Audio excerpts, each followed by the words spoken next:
Now, if you have concerns about the stability or this not being strong enough, let's go and look at how we could add another loft. So I'll come back over to my Sketch 2, right mouse click, and I'm going to lock to the sketch plane and look at that from my sketch view. I'm going to draw another rectangle by center. I'll come to the center of the line here. And this time I'd like the loft to come down somewhere around here. Again, I'm just experimenting with ideas here, so I'll try about there. And I'll add a couple of circles on these bottom corners this time.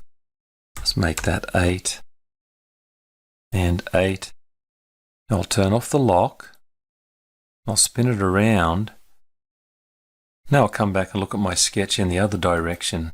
Right mouse click and lock to the sketch plane. Sketch view.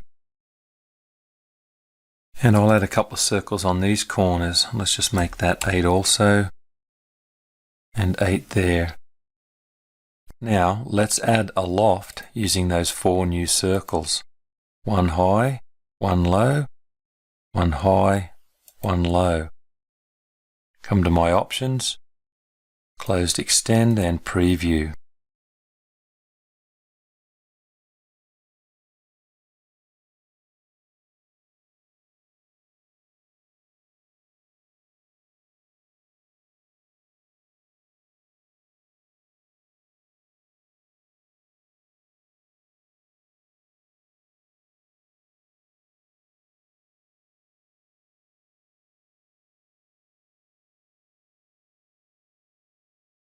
Now come back to your original sketch and replace those circles with some different geometry. You can start with an ellipse.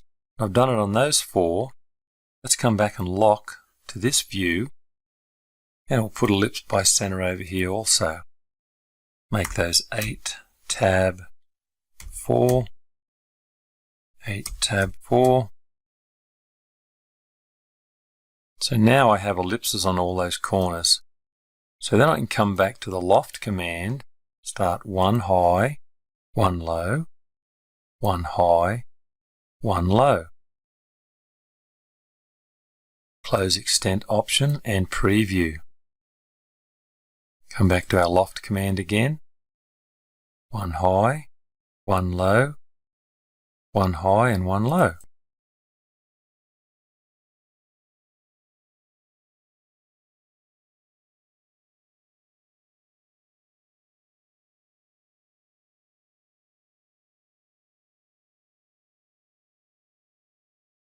Now initially we did a circle, then an ellipse. Now what happens when we use sketches with more than one segment? Like here we have 4 segments, so if we go to the Loft command, you have to remember to pick in the same place. So I'll say go on the lower outside. So when I come down here, I want the lower outside, and over here, lower outside. And that'll stop that from twisting.